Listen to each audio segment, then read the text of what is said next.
There are few places on earth where Christianity is as old as it is in Iraq, but today their existence has been threatened by the terrorist group that calls itself Islamic State. More than 125,000 Christians, men, women, and children, have been forced from their homes over the last 10 months. To Iraq, where the U.S. has sent 120 more military advisors to assess the humanitarian crisis that amounts to a modern-day exodus. Thousands of civilians, religious minorities fleeing an onslaught of violence by these ISIS militants. In just one day, tens of thousands of Christians fled villages like Karakush and Bartilla, just about 25 miles away. Most have come here to Erbil with nothing more than the clothes on their back. They have crossed a mountain on foot in the desert heat, forced to flee their homes, driven by their fear of ISIS. So in 2007, we started the Adopt a Refugee Family Program, and it's basically to help our brothers and sisters who are forced out of Iraq and are stranded in Syria, Lebanon, Jordan.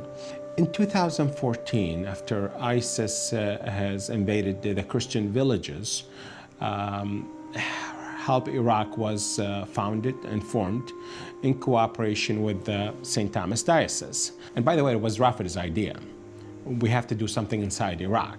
Help Iraq first was started under Mosul Relief Fund when ISIS first invaded Mosul and displaced all the Christians and other religious minorities out of there back in June. Over 150,000 Christians were displaced from northern Iraq since June.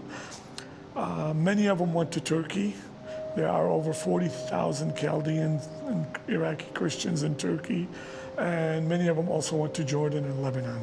When they were first displaced, they left with nothing but the shirt on their back. Today we raised over $2 million, but that's not nearly enough. So we try to be smart and help as a community. For example, if a tent community needed a hot water tank, we would supply that, or an electric generator so it can be shared by 100, 200, maybe 500 families, for example. But we have a program called Mercy under Help Iraq. Mercy stands for Medical Emergency Relief for Christian Iraqis. Right now, we have established over 10 clinics, and some of these clinics see 300 patients a day. We figured Teach would focus on the kids and kids' activities, education, and things of that nature. The bishop and many others in the community felt that there was a need for educators to step up to help the displaced Iraqi children who were unfortunately not able to attend school. They don't have the adequate curriculum, they don't have the necessary tools that they need, they don't have the school supplies. And we're trying to expand also not only to the villages in Iraq, but to those who are in Jordan, as many of them have been there for several years without any formal schooling. When I came back from the first visit, one thing I did notice that our people, the number one need that I felt that I really thought was really important is their rights. They don't have any rights whatsoever. They need their rights, fighting for their rights, whether it's their back pay, whether it's their legal right, lost property.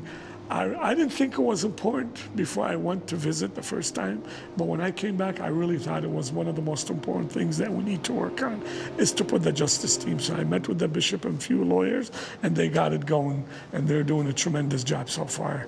We have over 30 projects today, from providing immediate food and medical assistance all the way to housing refugees from tents into permanent housing. To date, the Adopt a Refugee Family Program has sent over $7 million, has helped over 350,000 people. I've known Rafed all my life, and I have to say, I'm very fortunate to continue working with Rafed. He is a humanitarian, he is dedicated, he is compassionate. Rafed is all heart. He's genuine. He is somebody who works passionately when he believes in the cause. But the thing that really touched me most the first time I was there is seeing the kids playing in dirt. A lot of them maybe dirty, drinking dirty water. But, I do what I can for our community, And again, I'm blessed with the best family and the best team at John Paul to allow me to do this.